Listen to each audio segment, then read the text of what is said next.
so long it's like alchemy.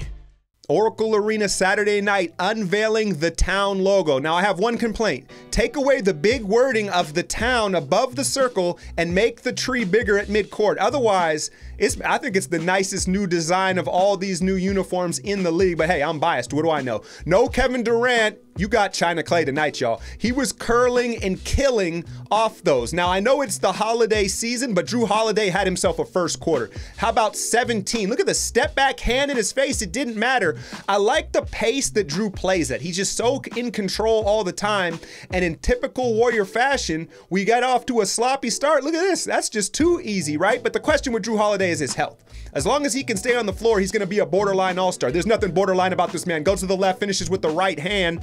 The brow putting up massive numbers, but would it matter with Killer locked in? And when he gets going, I feel like he prefers a hand in the face. Spin cycle, watch brow. No, adjust with the left hand. Go gadget Livingston. Maybe his best highlight of the young season. Klay again, splash. Steph started the game 1 of 10, so it was Klay carrying the offensive load and keeping us close in the first half. Third quarter, watch Zaza lay this screen out. Every week someone hits me, yo, Alchemy, why does Zaza start? Why is Zaza on the team? It's because of things like that. And then did you see what he did to Boogie Cousins in the second half? Now, Draymond and Boogie both in foul trouble all game long, but Zaza Pachulia is clearly in DeMarcus's head. Look at the strip down, and then DeMarcus decides to completely give up on the play, and it leads to the chef pull up from about 28 feet. And you want to know what an elite scorer does? Even when he struggles, he fills the stat sheet. So he starts 1 of 10. He finishes with 27, 4, and 6. But this game was closer than the end score. Klay jumps the passing lanes,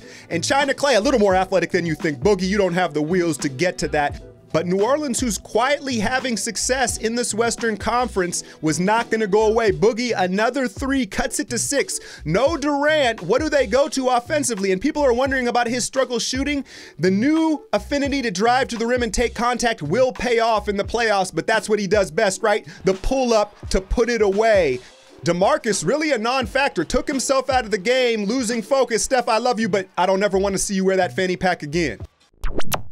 Nah, but for real, Steph, I know you're becoming somewhat of an icon, but you can't get away with that. I don't care who you are. You can't get away with a bright yellow fanny pack. So I don't ever, no, I'm just kidding. Who am I to judge? Now, those of you that are like, Alchemy, what happened to that Bulls blowout, man? Weekends I work, I can't do it all, man. There's an extendo cut on the Patreon. If you truly want to see all of Alchemy, I highly recommend it. You won't be disappointed.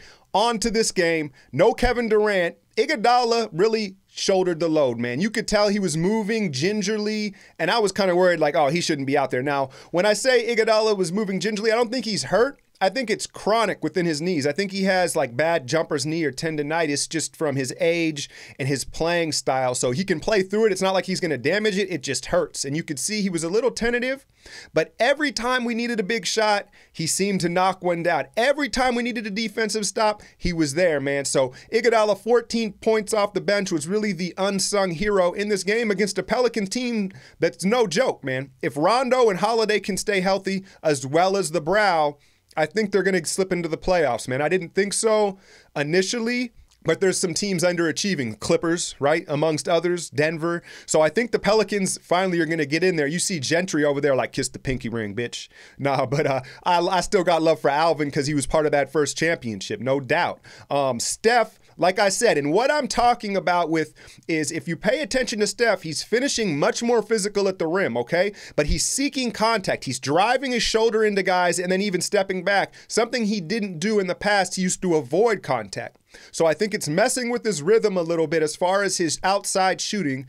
But come playoff time, when things slow down and things get physical, I think it will pay dividends. And you're seeing the free throw line numbers dictate that, right? He's shooting a career amount attempts at the line, and that's because of that new physical play. Now, he came down on his right hand, awkward to end this game, and they were low-key checking on him behind the bench. But we've got a chipped-up roster here because Iguodala's dealing with tendonitis.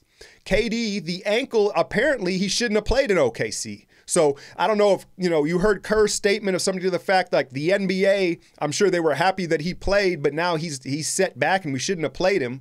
So I don't expect to see him this week as we play the 2 other California teams. Now you say, the Lakers, the Kings, big deal. They're bottom feeders. But if you pay attention to the California rivalries, it doesn't matter where these three teams sit in the standings.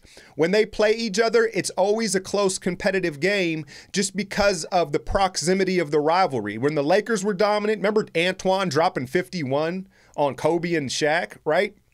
When the Kings had C. Webb, J. Will, White Chocolate, Mike Bibby, those teams, we would always play them tough. We never seemed to pull out the wins, but it was always a close game, a lot of overtime games. So I expect both those games to be competitive.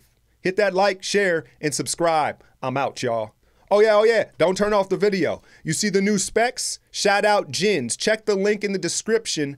They based in Union Square, San Francisco. Prescription glasses in 30 minutes or less. Thank you, JINS. I like these even better.